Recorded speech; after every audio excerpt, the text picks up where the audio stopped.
Mesdames, Messieurs, la lutte contre le terrorisme est une préoccupation de tous les instants pour chacun.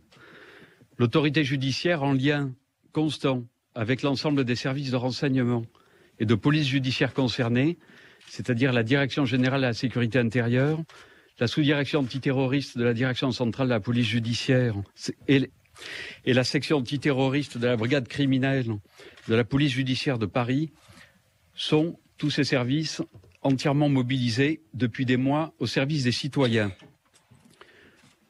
Je voudrais d'abord avoir une pensée forte et très émue envers les victimes décédées, les victimes blessées et envers l'ensemble de leurs proches et leur adresser un message de sympathie pour leur souffrance. À l'heure où je vous parle, nous déplorons sur les différents sites des attentats la mort de 129 personnes, bilan malheureusement provisoire et évolutif, donc, compte tenu du nombre de blessés qui se trouvent toujours dans des états d'urgence absolue. Outre ces décès, le bilan des personnes blessées s'établit à l'instant comme suit: 352 personnes blessées, dont au moins 99 en état d'urgence absolue. 7 terroristes sont morts au cours de leur action criminelle. Les attentats terroristes que nous redoutions tous et que nous évoquions en termes de risque chaque fois que nous parlions de l'état de la menace, ces attentats terroristes ont donc frappé le sol français hier soir. Face à l'atrocité des actes commis, notre combat dans la lutte contre le terrorisme est plus que jamais déterminé. J'ai pour ma part, au sein du parquet de Paris, dès 22 h hier soir, activé le dispositif de cellule de crise du parquet de Paris qui permet de mobiliser non seulement les effectifs de magistrats et de greffiers de la section antiterroriste, mais aussi l'ensemble des magistrats du parquet de Paris, afin d'être présents sur les différentes scènes de crime et de pouvoir coordonner l'ensemble des investigations. C'est ainsi que 22 magistrats du parquet, assistés par 4 greffiers, ont pu rejoindre dès hier soir la cellule de crise du parquet. J'ai ouvert, comme je l'ai indiqué hier aux journalistes, une enquête en flagrance des chefs d'assassinat en bande organisée en relation avec une entreprise terroriste, ainsi que pour association de malfaiteurs terroristes criminels, de nature à commettre des crimes d'atteinte aux personnes, enquête que nous avons confiée conjointement à la Direction centrale de la police judiciaire, permettant ainsi de mobiliser l'ensemble des officiers de police judiciaire de ces directions sur le territoire français, et à la DGSI, et donc aussi à la section antiterroriste de la brigade criminelle de la PJ Paris. La sous-direction antiterroriste de la DCPJ a été désignée comme service coordinateur des investigations. Les investigations diligentées depuis hier soir me permettent à ce stade de porter à votre connaissance les éléments suivants, dont vous comprendrez qu'ils soient à ce stade un peu limités, de même que mes propos, puisque l'enquête ne fait que débuter. On en est notamment tout juste au recueil des témoignages pour bien comprendre ce qui s'est passé sur les différentes scènes de crime, et aussi parce qu'il importe à ce stade des opérations de préserver, j'insiste, l'impérieuse nécessité de secret de certaines investigations. Il ressort des premiers éléments recueillis, témoignages et exploitation de la vidéosurveillance que, à 21 h 20, tandis que se déroule le match de football entre la France et l'Allemagne au Stade de France, une première explosion retentit rue Rimet à Saint-Denis, à hauteur de la porte D du stade. Sur place étaient découverts 2 corps, dont l'un est apparu comme étant celui d'un kamikaze, avec une ceinture explosive composée de TATP, de piles et d'un détonateur sous forme de bouton poussoir, ainsi que de boulons, pour contribuer à aggraver encore le mécanisme et le souffle de l'explosion. Le second, un passant, a été soufflé par l'explosion.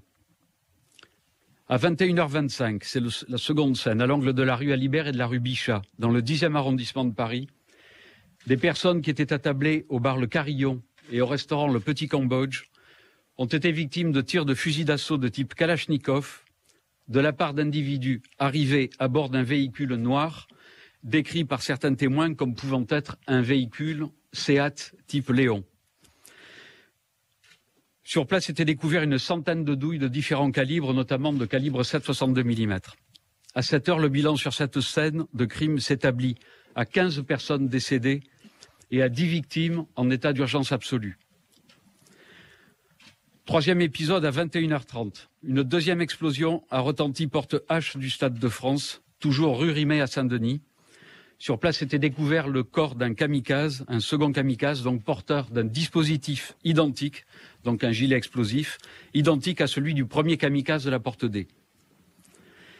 À 21h32, à l'angle de la rue Fontaine-au-Roi et de la rue du Faubourg du Temple dans le 11e arrondissement, une nouvelle fusillade devant le bar à la Bonne Bière a entraîné la mort de 5 personnes et l'évacuation de 8 personnes blessées en urgence absolue. Selon les premiers témoignages, les auteurs des tirs se trouvaient à bord d'un véhicule également de couleur noire et de marque Seat. Sur place était découvert là encore une centaine de douilles de différents calibres et notamment 7,62 mm. À 21h36, au 92 rue de Charonne, au restaurant La Belle Équipe, de nouveaux tirs de fusil d'assaut ont causé la mort de 19 personnes qui étaient attablées en terrasse de l'établissement, causés par des individus arrivés, là encore, à bord d'une Seat de couleur noire. 9 personnes se trouvent toujours en état d'urgence absolue et sur place, là encore, était découvert une centaine de douilles de différents calibres, notamment 7,62. Aux alentours de 21h40, au 253 boulevard Voltaire, dans le 11e arrondissement de Paris, à l'intérieur du restaurant Le Comptoir Voltaire, un kamikaze se donnait la mort à son tour et a été trouvé porteur d'un dispositif explosif identique aux 2 premiers kamikazes du Stade de France. Une personne présente dans l'établissement a été grièvement blessée et plusieurs autres plus légèrement. À 21h40, un véhicule polo de couleur noire se stationne devant, vous le savez, la salle de spectacle Le Bataclan au 50 boulevard Voltaire. 3 individus porteurs d'armes de guerre en sortent. Ils vont faire irruption dans la salle et tirer en rafale en plein concert pour ensuite prendre en otage le public qui, semble-t-il, a été regroupé devant la fosse, devant l'orchestre, ce qui explique que ce soit là que l'on trouve le plus de victimes. Les terroristes, lors des pourparlers tenus brièvement, ont évoqué la Syrie et l'Irak. Lors de l'assaut donné vers 0h20 par la BRI et le RAID, auquel je veux rendre spécialement hommage, 3 terroristes ont trouvé la mort.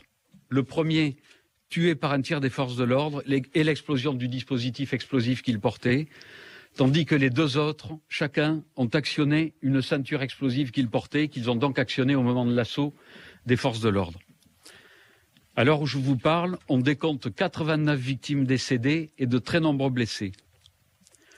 Je ne peux à ce stade être plus précis sur le déroulé exact de ces crimes terroristes. C'est pour ça que je vous ai donné une version minutée par ordre de temps et de déroulement, sans me prononcer sur le regroupement des différentes équipes sur lesquelles je reviendrai tout à l'heure. Je ne peux donc être à ce stade plus précis sur ces déroulements et le déroulement exact de ces crimes terroristes d'une violence inouïe, compte tenu du nombre de victimes, de la configuration des lieux et de l'importance des opérations techniques et médico-légales qui vont devoir être effectuées dans les prochains jours.